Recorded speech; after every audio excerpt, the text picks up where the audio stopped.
Pokémon is not a balanced game. It never was, and it still isn't. Thanks to new information, we now know that multiplayer battles were a complete afterthought and a last-minute addition. Nintendo pretty much forced the feature on Game Freak. Now they're pretty much stuck with a metagame that they clearly don't really care about, and it's constantly in conflict with a lot of their main messages. Pokémon likes to sell itself on this idea that every monster is unique and special in its own way, that through love and care, any monster can do something meaningful. Yet even their simpler games like Pokémon Go completely contradict that message. But as far as main games go, there's a lot of problems that make this especially prevalent. Pokémon is an incredibly top-heavy game. It's only once you ban enough of the strong stuff that the weak low tiers get any actual merit. And I think a big reason why this ends up happening is because of overlap. But what exactly do I mean by overlap? You see, Pokémon is in this really weird middle ground. As far as monster collectors go, there is some customization, but not as much as you would think, and some specialization, but not as much as you would think. Your skill set options through moves are customizable, but limited at the same time, which is why it's a pretty common occurrence for a monster to be pushed way over the edge once it gets a certain option that it clearly very much needed. It also doesn't help that so many monsters get the exact same options, and it doesn't help when another monster gets better options. This also extends to abilities. Due to how limited Pokémon's battle system is compared to other games, the better abilities tend to fall into one of two categories, where the user either does more damage or takes less damage in some way or another. And abilities are supposed to be what makes certain monsters more unique. So when you end up giving a better monster the same ability, or even a better version of that ability, it ends up contributing to the overlap, so you end up with the same thing but better. Let's take a look at an example with a low tier monster like Poliwrath. Poliwrath is a Pokemon that gets the move Belly Drum, but because it's on the slow side, it can't really make use of that move. Normally, slower offensive monsters can overcome that with priority, and with how Poliwrath has so many Pokédex entries detailing how it's a fast swimmer, you would think it would be able to learn the move Aqua Jet. Poliwrath does not get the move Aqua Jet. Even after Poliwrath's stats were buffed so it has 10 more base attack from X and Y onwards, that doesn't really seem to matter when they give Aqua Jet to Floatzel, whom has even higher attack, is way faster, and also has Swift Swim, or Aqua Breed Paldean Tauros, whom shares the water and fighting type, is faster and hits harder, and also gets Aqua Jet, or the Aqua Jet of Adaptability Crawdaunt, or the Aqua Jet of Huge Power Azumarill, whom also gets Belly Drum, and even in the lower tiers, you have things like Sheer Force Feraligatr, whom also gets Aqua Jet. Poor Poliwrath is just one of hundreds of examples. You don't really have to go far to find tons and tons of examples of Pokemon that are just outclassed in anything they want to do. So by overlap, I mean they're overlapped in their stat spreads, their move pools, their abilities, their general options, etc. Probably the oldest example of all is the overlap between Rhydon and Golem, specifically in the red, blue, and yellow meta. Same type combination of rock and ground, similar stat spreads, similar move pool options, but at the end of the day, Rhydon came out on top. And because they just keep making more and more monsters, the overlap just keeps intensifying.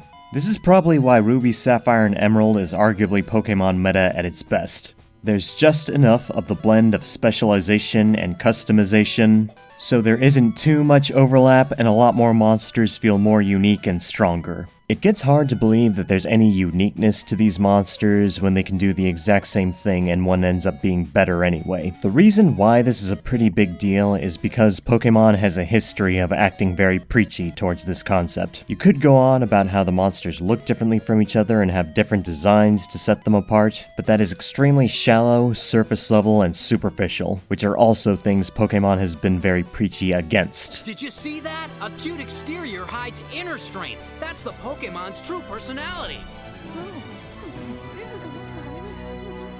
You can't judge a Pokemon by the way it looks. The only way to bring out Pokemon power is through rage. Wrong, it's through trust, right? That makes me mad!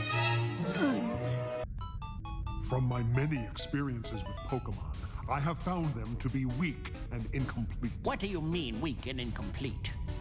A rock-type Pokemon like Onix is weak against water attacks, while a water-type Pokemon like Seeking is weak against electric attacks. But if I use this device, I can create the perfect Pokémon, one that is strong against any type of attack. And that would truly be a thing of beauty, would it not? You mean to tell me that that is what you're planning to do? I'll grant you that all Pokémon have their various strengths and weaknesses, but that is precisely what makes them unique, vibrant, and alive. Even between Pokémon of the same type, there are differences in their personalities, and to destroy their individuality would be unthinkable. They're living creatures from Mother Nature.